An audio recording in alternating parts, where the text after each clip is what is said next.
स्वामी। राधा स्वामी दयाल की दया, राधा स्वामी सहाय, राधा स्वामी। सबसे पहले मैं भी प्रभु से, सतगुरु से प्रार्थना विनती करती हूँ कि हे मालिक, मुझे भी पीसफुल लाइफ दे। मैं हर रोज इन झगड़ों पचड़ों से तंग आ चुकी हूँ। मुझसे किसी का कुछ भी नहीं बनता है, क्योंकि जो शिक्षा दी जाती है, जो कुछ कहा जाता है, उस पर कोई भी जीव खरा नहीं उतर रहा। इसलिए अपना काम खुद करो, अपनी ड्यूटी को खुद संभालो। मगर ऐसा कहने से भी आप जीने नहीं देते हैं, इसलिए मैं आपकी महिमा स्तुति में हाजिर हूं। तो मैं सभी भगवत प्रेमियों, सत्संगियों व सभी इंसानी रूहों को जागरूक कर रही हूँ, चेता रही हूँ कि सभी को अपने सतगुरु को प्रेम करना चाहिए। मैंने सतगुरु से प्रेम के लिए कहा है। सतगुरु के दे नहीं होती, और दे अगर मानते हैं तो संभोग के लिए नहीं होती। हमें उनको प्रेम का व्यवहार करके सत्य में समाना होता है, उनको आदर्श मानकर उनके गुणों को अपनाना होता है।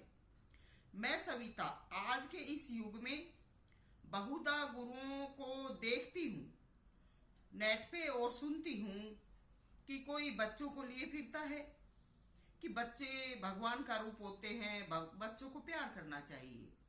अरे बच्चे क्या प्यार को समझते हैं? बच्चों को शुरू से ही सही शिक्षा दीजिए, उनको सही रूप में ढालिए, यही प्यार होता है।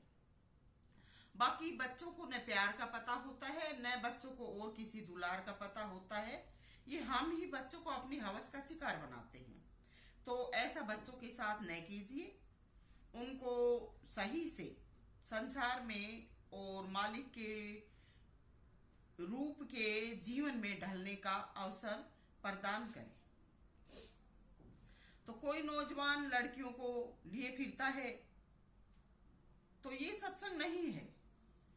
लेकिन माता पिता की तो ड्यूटी है, उन्होंने पैदा किया है, वो अपनी संतान को यूं ही छोड़ भी नहीं सकते। उन्हें समर्थ बनाकर ही छोड़ा जाता है, क्योंकि समाज दुनिया में भी बहुत कुछ सीखना होता है और उसी के बाद अपनी संतान को छोड़ना होता है। अक्सर हम देखते हैं कि जिन बच्चों के माँ बाप अचानक किसी एक्सीडेंट से या वैसे किसी उससे गुजर जाते हैं तो उन बच्चों का क्या हाल होता है, उनकी बहुत दुर्दशा होती है। तो हर माँ बाप को अपने बच्चे को समाज दुनिया की शिक्षा देनी चाहिए। जहाँ भी जाते हैं हर प्रकार से उनको हर तरह का बैठने का, उठने का, बोलने का तरीका सिखाना चाहिए, न कि उनको एक मूर्ख के रूप में कि जहाँ भी जाएं वो हर किसी को तंग करें और अपने ही तजुर्बे दिखाकर हमारे समय को बर्बाद करने की कोशिश करें। हमें बच्चों को ऐसा नहीं बनाना चाहिए, ऐसे उनको व्यवहार में नहीं ढालना चाहिए। तो माँ बाप का तो फर्ज होता है और हर माँ बाप को करना भी चाहिए कि वो अपनी संतान को समर्थ बनाए। और माँ बाप अगर माता पिता चाहे संत भी हैं, उन्हें उनकी संतान को जब तक समर्थ नहीं हो जाती तब तक संभालना व साथ रखना होता है।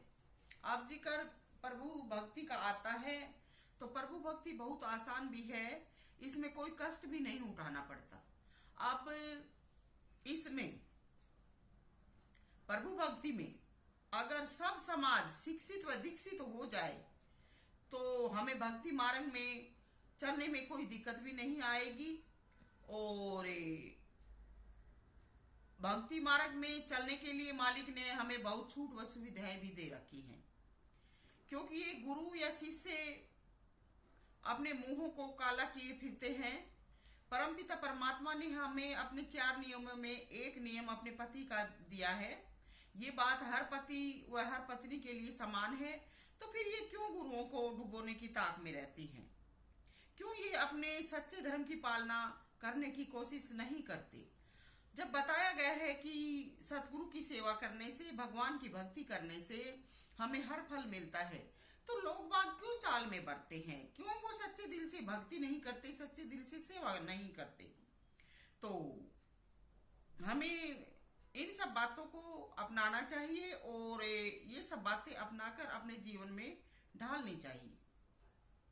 एक सच्ची रूह अपने पति की सेवा व बच्चों की पालना करते हुए, परमात्मा का अंतर में सिमरन करते हुए परमात्मा को पा सकती है। मगर यहाँ पर ध्यान देने योग्य बात है कि वो किसी काबिल गुरु की सेवा भी साथ में अपनाए। वो काबिल गुरु सत में पहुंचा हुआ होना चाहिए, तो जीते जी स्वर्ग, बैकुंठ, मोक्ष व मुक्ति सभी अवस्थाएं मिल जाती हैं। और मैं सविता राधा स्वामी तो यहाँ तक भी कहती हूँ कि जिनको परमात्मा से प्रेम हो, क्या उनको किसी और प्रेम की जरूरत रहती है? परमात्मा प्रेम में सब फर्ज निभाकर ही पहुंचा जाता है। जब हम अपनी सब ड्यूटी, अपने जो भी कर्तव्य हैं वो पूरा कर लेते हैं और फिर परमात्मा को याद करते हैं, तो वो फिर परमात्मा प्रेम ही बन जाता है। और जब सब फर्ज पूरे हो जाते हैं तो बाकी बचता भी क्या है? उदाहरण के लिए कोई बहू कहो थी या अब भी है या आगे होगी, तो जैसे कोई बहू है और उसने पिछले समय के अनुसार उसकी सास के देखा देखो अगर नाम ले लिया और पहले से सास आश्रम में रहती थी और बहू भी आके रहने लगी, तो ये सेवा नहीं है। क्योंकि इससे सत्संग का जो मर्यादा है, सत्संग जो है वो भंग होता है। क्योंकि ये हमने दुनिया में घर गृहस्थी इसीलिए की है कि हम जो संसारी हमारी जिम्मेवारियां हैं वो घर में रहकर पूरा करें, ताकि आश्रम में रहने पर हमें इन सब चीजों के करने की जरूरत न पड़े और हम सीधे फिर अपना ध्यान मालिक में लगाएं। इसीलिए गृहस्थी को सबसे ऊंचा दर्जा दिया गया है और गृहस्थी धर्म को सबसे ऊपर बताया गया है। तो संसार में भी जिनके साथ कोई एक्सीडेंट हो जाता है किसी भी प्रकार का, तो आश्रय कम नहीं है और आश्रमों में जाकर ही हम रहते हैं, हर वक्त अपना ही दुख का रोना रोते हैं, तो ये सत्संग नहीं होता है। सत्संग नाम सच्चाई का है और निरंतर परमात्मा की याद में रहने का है। तो जो सास आश्रम में जाकर रहने लगी, समझो उसका धरती पर कोई आश्रय नहीं होगा या उस में उसने जो परवरिश की है उसमें कोई कमी रही होगी। क्योंकि सत्संग और सत्संग सेवा तो हम अपने घर में रहते हुए भी, घर के काम निपटाते हुए भी कर सकते हैं। तो बहुत से लोग देखा देखी भक्ति का रंग चढ़ाने की कोशिश करते हैं, तो ऐसे देखा देखी भक्ति का रंग नहीं चढ़ता है। देखी भक्ति का रंग चढ़ाते हैं तो हमारे साथ क्या होता है? देखा देखी साधे योग, चीजे काया व्यापय रोग। तो जब देखा देखी की भक्ति करते हैं तो हमें उन तौर तरीकों का, उन सब अवस्थाओं से गुजरने का, और हम जीवन के हर पहलू से अनभिज्ञ रह जाते हैं, तो उन सब चीजों का हमें पता नहीं होता। लेकिन जब हम सब कार्य करते हुए, हर चीज से निकलते हुए ऐसा करते हैं, तो हमें हर प्रकार की जानकारी मिल जाती है जीवन के बारे में, हर चीज के बारे में हम जागरूक हो जाते हैं और सच्चे दिल से भक्ति करें तो निवारण भी हो जाता है। मगर देखा देखी भक्ति से नुकसान उठा बैठते हैं। सास गलत फहमी का शिकार होकर आश्रम में रहने लगी, पूर्ण गृहस्थी का निर्वहन नहीं किया। अब आश्रमों में क्या है, काफी विस्तार में आश्रम बने हुए हैं। आजकल तो कामगार भी काफी चाहिए क्योंकि काफी बड़े बड़े आश्रम होते हैं। लोग बाग अपने दुखों को मिटाने के लिए पैसा चढ़ाते हैं और उस पैसे से हर प्रकार की जो प्रोग्रेस है वो हो रही है। तो कुछ एक तो ऐसे भी हैं जो अपने काम को पूर्ण करके आश्रम में रहते हैं, मगर कुछ एक ऐसे भी हैं जो न तो अपना दुनिया का काम निभाते हैं और न ही वो आश्रम में सही प्रकार से जाकर शांति का और अच्छा व्यवहार करते हैं। तो कुछ एक अपने आप को ऊंचा दिखाने के लिए अपने गुट बना लेते हैं और गुटों से विरोध पनपता है। तो क्या ये भक्ति हुई? ये समाज सेवियों से भी नीचे गिर जाते हैं। इसी प्रकार से सास ने आश्रम में गृहणता प्राप्त की, अब सास का काम पूरा नहीं हुआ, उसने सब कुछ अच्छे सलीके तरीके से नहीं किया, तो बहू का कैसे हो सकता है? आश्रम में सेवा करना बुरा नहीं है। आश्रम को या सभी को समय निकालकर सेवा करनी चाहिए। और फिर जब हमारे सदगुरु वहां रह रहे हैं तो हमारा सेवा करना और भी जरूरी हो जाता है। मगर ध्यान देने योग्य बात यह है कि आश्रम में अधिकार जमाना गलत है। आश्रम में जाते हैं, प्यार प्रेम से सेवा करें। जो पहले के सत्संगी हैं वो दूसरे आने वालों को प्यार से सेवा का तरीका सिखाएं। ये नहीं कि कुछ एक 15-20 साल से रह रहे हैं, 40-50 साल से रह रहे हैं और वो बस अपनी ही हाँक रहे हैं, न तो वो अपने काम को खुद से अच्छी तरह से निभा रहे हैं और न वो किसी दूसरे को ऐसा करने का हक दे रहे हैं। तो ये भक्ति मार्ग नहीं है, ये सेवा का मार्ग नहीं है। हमें ऐसी बातें नहीं करनी चाहिए। तो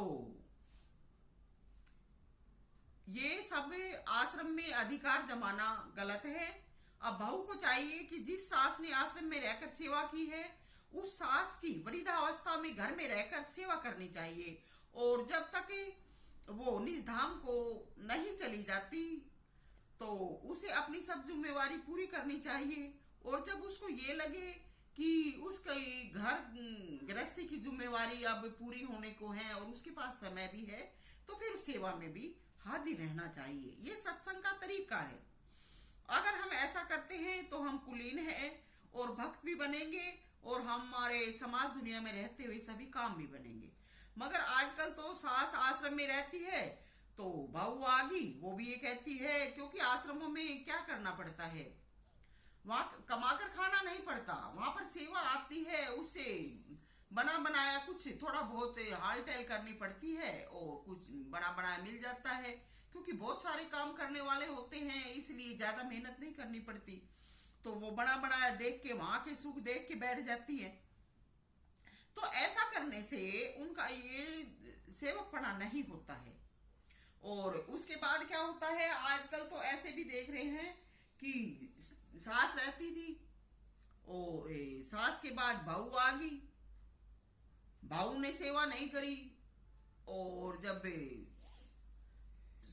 बहू की सास की नहीं बनती तो बच्चे पैदा करना तो आजकल दुनिया में एक अलग ही प्रक्रिया हो गई है। पोतों की बहू आ गई, पड़ोतों की आ गई।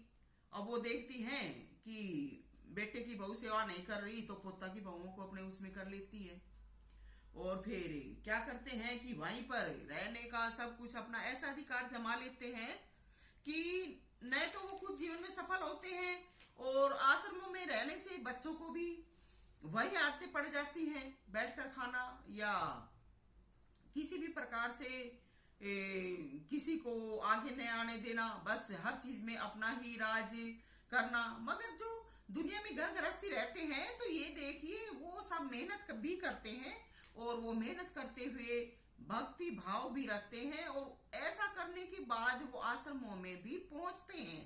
तो वो हम आश्रमों में रहने वालों से ऊंचे दर्जे के होते होंगे, मगर इन सब बातों को हम आश्रमों में रहने वाले नजरअंदाज कर देते हैं। तो इससे क्या होता है कि हमारा जो दिमाग है वो शैतान बन जाता है, बस अपनी बात हाँकते हैं, दूसरों पर थोपते हैं। जबकि घर गृहस्थी में जो रहते हैं, मेहनत करते हैं, मेहनत करते वक्त भी वो हर तरीका अपनाते हैं, सोचते भी रहते हैं, काम भी करते हैं, तो उनको ज्यादा फिर अनुभव हो जाता है।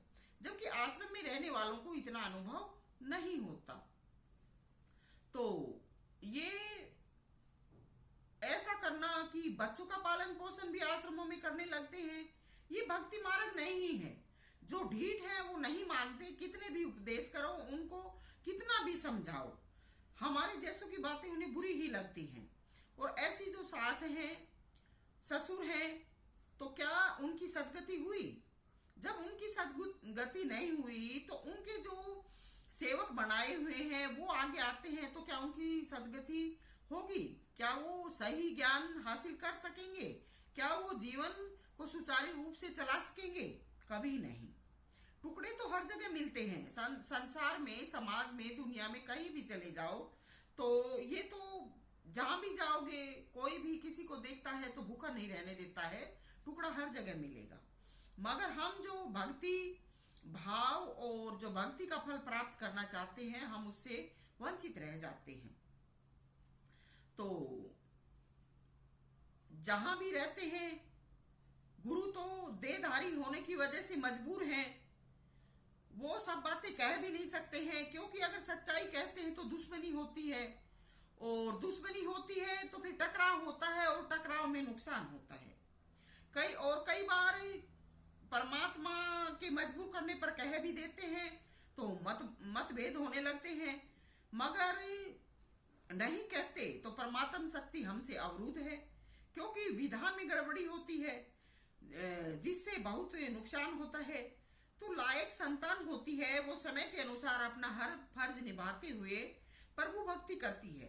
बाकी सब मोडम मोड़ है। बहुत से गुरु भी कोई बच्चा पकड़ लेते हैं, कहते हैं इसको हम संत बनाएंगे। आश्रम में रहने से नाथ बनते हैं, संत नहीं। जीवन पर्यंत आश्रम में रहकर समय बिता देते हैं, आखिरी वक्त हाथ मुट्ठी कुछ नहीं होता। अगला जन्म फिर भिखारियों का मिलता है, क्योंकि पूर्व जन्म में ही कमाया खाया नहीं तो आगे क्या संस्कार है। और संस्कार हमारी आत्मा में रहते हैं। तो आश्रमों में रहने वाले अपनी करनी पर ध्यान दें। संत मार्ग अलग है। आश्रम में जो बाल्यकाल से रहते हैं, सेवा के लिए तैनात किए जाते हैं, वो अपना जीवन सेवक का बिताएं। आश्रमों में प्रधानगी का झगड़ा नरकगामी है। आश्रमों में बच्चे रखना नाथों का मार्ग है, संत का नहीं है। संत जब भी धरा पर आएंगे गृहस्थी में ही पैदा होंगे, ये अटल नियम है, ना बदला है ना बदलेगा। जो बदलने की कोशिश करेगा गैब की चोट खाएगा। इस तरीकों को कोई संत भी नहीं बदल सकता है। वैसे संत सर्वस होता है, मगर ये प्रकृति का नियम है। संत की भी कुगति हो जाएगी। ये सब ऑटोमेटिक सिस्टम है जो कि हम इस शरीर को चलाने के लिए चेंज नहीं कर सकते हैं। अब बच्चों को सत्संग में बैठना व शिष्टाचार सिखाओ। इस बात के लिए मैं अपने गुरु कंवर साहिब से भी विनती करती हूँ कि हंसी मजाक का बहुत युग बीत चुका है। अब सत्संग में आए, सभी को सत्संग में ढालने की कोशिश करें। सत्संग का भी नुकसान हो चुका है, बस सही रूहों का भी नुकसान हो चुका है। और ज्यादा बैलेंस बिगड़ा तो रूहों को और ज्यादा नुकसान उठाना पड़ेगा। ये सत्संग वचन है, बकबक नहीं है। संत परिंदे परमात्मा के हैं, वो सिर्फ और सिर्फ परमात्मा से प्यार करते हैं। उनकी गृहस्थी के सब काम पूरे हो चुके होते हैं। वो जीवन जीने के लिए दुनिया के बीच रहते हैं। वह उनका आखिरी लक्ष्य वह पैगाम सिर्फ परमात्मा का होता है। वो ना किसी स्त्री का, ना पुरुष का, ना बच्चे का, किसी के भी मोह व प्रेम में नहीं रहते। उनका जीवन जीने का तरीका होता है। उससे ज्यादा अगर उनके आगे व्यवहार होता है तो अधिकारी सजा का स्वयं जिम्मेवार होता है। जो जीव इस संत मार्ग की शिक्षा से अननोन है वो बख्शे जाते हैं। जो दीक्षित हैं और जो कहना नहीं मानते हैं और समझाने बुझाने पर भी अपनी ढीठता बरतते हैं तो उनको डबल सजा भुगतनी पड़ेगी, और भुगतते भी आए हैं। तो आश्रम में अपने बच्चों को लाते हैं तो उनको उचित व्यवहार सिखाएं। बहुत लापरवाही हो चुकी है। जो इंसान किसी चालाकी या चाल से अपना पंथ ऊपर कर लेते हैं, क्या उनकी भक्ति पूर्ण हुई? उनको अपने दिल में सोचना चाहिए कि उन्होंने क्या किया है। क्या वो जो कुछ किए बैठे हैं क्या वो सच है? क्या वो ज्ञान हासिल कर पाए? कुछ दिन अधिकार जमाया, मूर्खता वंश उन्होंने अपनी मनचाही की, मगर उस चाल और चालाकी का जो परिणाम है उसकी वजह से परमात्मा उनको वो फल प्राप्त करने के लिए जिंदा भी रखता है। क्योंकि जब को उसका किया हुआ परिणाम नहीं दिया जाता तो उसको उसके कर्म की का जो फल है उसका पता नहीं लगता। इसलिए जीव को चेताया भी जाता है और उसको कर्म भुगतवाया भी जाता है, ताकि वो अगले जन्म के लिए और इस जीवन में भी सावधान रहे, कोई भूल न करे। साचा सत्संग सत्संग है। और सोचो सत्संग क्या है? क्या हमने कुछ भी हासिल किया? सत्य अटल है, अटूट है। सत्कर्म कभी न मिटने वाला और अच्छा परिणाम देने वाला है। अच्छा कर्म छुपकर करने से भी फलदायी है और बुरा कर्म तो छुपकर करने से भी, आगे करने से बुरा तो बुरा ही होता है। तो ज्यादा मेहनत ना करिए, अपनी करनी को सुधारने में अपना प्रयास कीजिए। अच्छी करनी करोगे तो परमात्मा आपको सब फल देंगे। किसी भी प्रकार की धोखाधड़ी करने की हमें जरूरत नहीं पड़ेगी और हमें धोखाधड़ी से फिर अपने आप नफरत हो जाएगी। तो हमें अच्छे कर्म करने चाहिए। सविता मोजाधीन, राधा स्वामी।